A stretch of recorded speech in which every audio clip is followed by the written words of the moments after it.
How long does NET take? Well, there's good news and there's reality. The good news? Sometimes it's one and done. The very first time I ever had NET on myself, it was for a weird pain in my back that nothing seemed to help, no matter what I tried.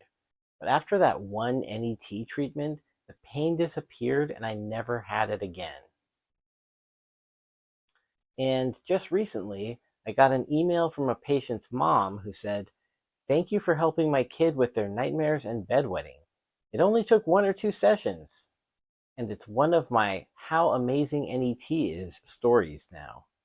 Side note, nightmares can actually be among the simplest cases to resolve.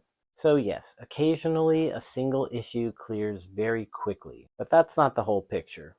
On the other end of the spectrum, some problems can feel like they have infinite layers. And when people hear that, they think, then what's the point? But not all infinities are the same. There are three main reasons why a case might feel infinite.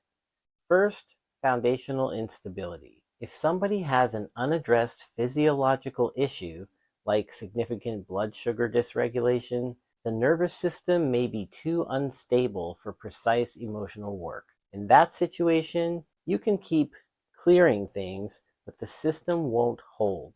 That's not an NET failure, that's a systems issue. Second, active trauma exposure. If someone is trying to clear childhood trauma while currently living in an abusive situation, the nervous system is still being triggered daily. The body won't disconnect from that old stress while it's being reactivated in the present.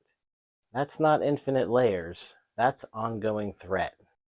Third is the normal life has layers pattern. This is the healthier version of infinity. You work through one layer, things improve, then a new life challenge appears. New level, new devil. But really, the new problems are better problems. That's growth. It's like playing a video game with different levels. You always want to clear a level and defeat the boss, but then you move on to the next level, and it's new challenges and a new boss. It wouldn't be fun if there weren't new challenges, right? So most people are not in the one and done category, and most people are not in the true infinity spiral. The most common path I see, and this is remarkably consistent, is a roughly 5-visit arc.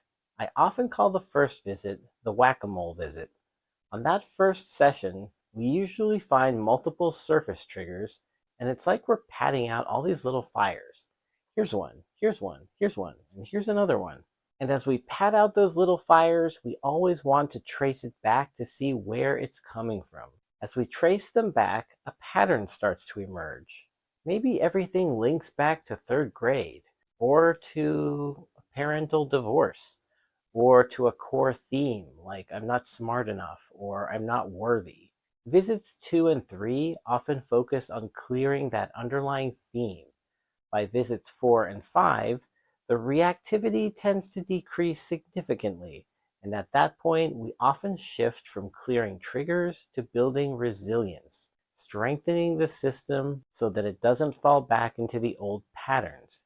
Interestingly, in the fMRI study involving cancer survivors, the average number of NET sessions required to significantly reduce the trauma activation was about 5 45-minute sessions.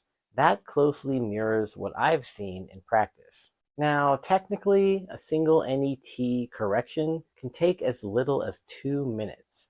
And on the other end, a focused intensive session can last several hours. That's because NET isn't like massage where you're working on tissue. It's more like electrical troubleshooting. You identify the specific circuit that's reactive, reset it, and move on. So how long does NET take? Sometimes 1 session, often about 5, occasionally longer depending on the life context and system stability. But it's not endless weekly therapy forever, and it's not a magic wand either. It's structured, targeted work with the nervous system. And for most people, that middle path, the 5-visit arc, is where real measurable change begins.